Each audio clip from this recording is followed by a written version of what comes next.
പുതിയൊരു വീഡിയോയിലേക്ക് സ്വാഗതം. ഗ്രാമർ വീഡിയോ 1ൻ്റെ തുടർച്ചയായി ഗ്രാമർ വീഡിയോ 2. കാലം ടെൻസ് ആകെ 3 എണ്ണമാണെന്ന് നിങ്ങൾക്കറിയാം.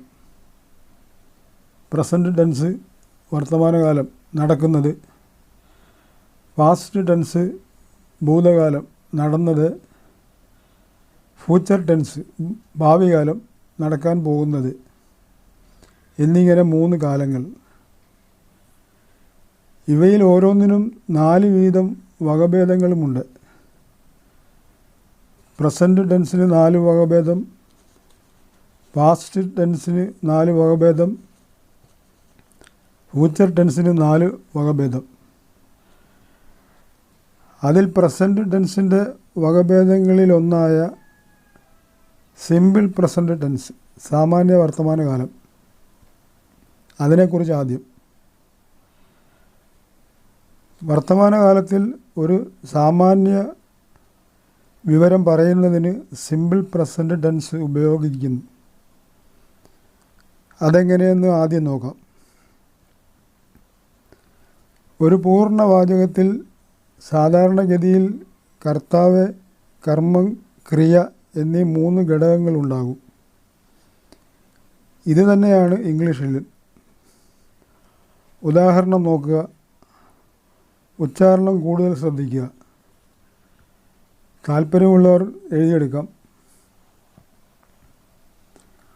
Mother loves child.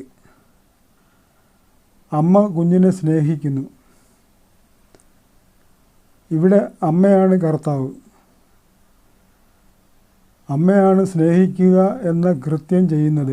അതുകൊണ്ടാണ് അമ്മ കർത്താവായി മാറിയിരിക്കുന്നത്. ഒരു കാര്യം ആര് ചെയ്യുന്നുവോ ആ ആളാണ് വാചകത്തിലെ കർത്താവ്. ഈ ചെയ്യുന്ന ആളാണ് ഏറ്റവും പ്രധാനം. അയാൾക്കനുസൃതമായാണ് വാചകം പോകുന്നത്. കർത്താവ് ചെയ്യുന്നത് എന്തോ അതാണ് ക്രിയ. ഇവിടെ ലവ്, സ്നേഹിക്കുന്നു എന്നതാണ് ക്രിയ. ആരെ, എന്തിനെ ചെയ്യുന്നുവോ അതാണ് കർമ്മം. ഇവിടെ കുട്ടിയെ ആണ് അമ്മ സ്നേഹിക്കുന്നത്. അതുകൊണ്ട് ചൈൽഡ് ഈ വാചകത്തിലെ കർമ്മമായി മാറുന്നു. ഇംഗ്ലീഷിൽ ഇവയെ സബ്ജക്റ്റ് കർത്താവ്, വെർബ് ക്രിയ, ഓബ്ജക്റ്റ് കർമ്മം എന്ന് വിളിക്കുന്നു. സാമാന്യ വർത്തമാനകാലത്തിലാണ് മദർ ലവ്സ് ചൈൽഡ്, അമ്മ കുഞ്ഞിനെ സ്നേഹിക്കുന്നു എന്ന് പറഞ്ഞത്. ഇംഗ്ലീഷിൽ ഇതിനെ സിമ്പിൾ പ്രസൻറ്റ് ടെൻസ്, സാമാന്യ വർത്തമാനകാലം എന്ന് പറയുന്നു. നടന്നുകൊണ്ടിരിക്കുന്ന ഒരു കാര്യം ഏറ്റവും ലളിതമായ വർത്തമാനകാലത്തിൽ പറയുന്നതിനാണ് ഈ ടെൻസ് ഉപയോഗിക്കുന്നത്. ഈ ടെൻസിൽ കർത്താവ് ഒരാൾ, ഏകവചനം, സിംഗുലർ ആയിരിക്കുന്നുവോ അപ്പോഴൊക്കെ ക്രിയ, വെർബിൻ്റെ കൂടെ എസ് ചേർക്കുന്നു. 2 പേരുണ്ടെങ്കിൽ, ഉദാഹരണം mother and father love child, ക്രിയയുടെ കൂടെ എസ് ചേർക്കുന്നില്ല. എന്തുകൊണ്ടില്ല? കർത്താവ്, മദർ ആൻഡ് ഫാദർ ബഹുവചനമാണ്. ഇനി പൂർണ്ണമായി ഓർക്കുക, വ്യക്തമായി ഓർക്കുക. കർത്താവ് സബ്ജക്റ്റ് ഏകവചനമാണെങ്കിൽ വെർബിനോടൊപ്പം, അതായത് ക്രിയയോടൊപ്പം എസ് ചേർക്കുന്നു. കർത്താവ് ഒന്നിൽ കൂടുതലാണെങ്കിൽ ക്രിയയോടൊപ്പം എസ് ചേർക്കുന്നില്ല. ഈ തത്വം മാത്രം ഓർത്തിരുന്നാൽ മതി. സാമാന്യ വർത്തമാനകാലത്തിൽ നിങ്ങൾക്ക് എന്ത് കാര്യം വേണമെങ്കിലും പറയാം. കർത്താവിൻ്റെ എണ്ണം നോക്കി യെസ് എന്നത് ക്രിയയോടൊപ്പം ചേർക്കുകയോ ചേർക്കാതിരിക്കുകയോ ചെയ്താൽ മതി. ഉദാഹരണം, mother loves children, singular. Mother and father love children, plural.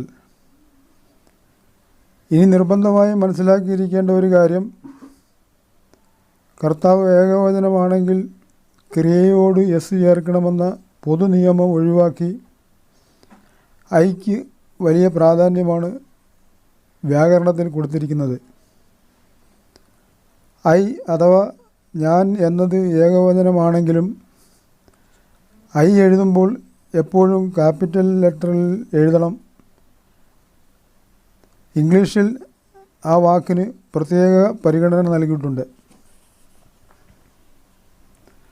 സാമാന്യ വർത്തമാനകാലത്തിൽ ഐ എന്നത് പ്ലൂറൽ ബഹുവചനമായി ആണ് പരിഗണിക്കുന്നത്.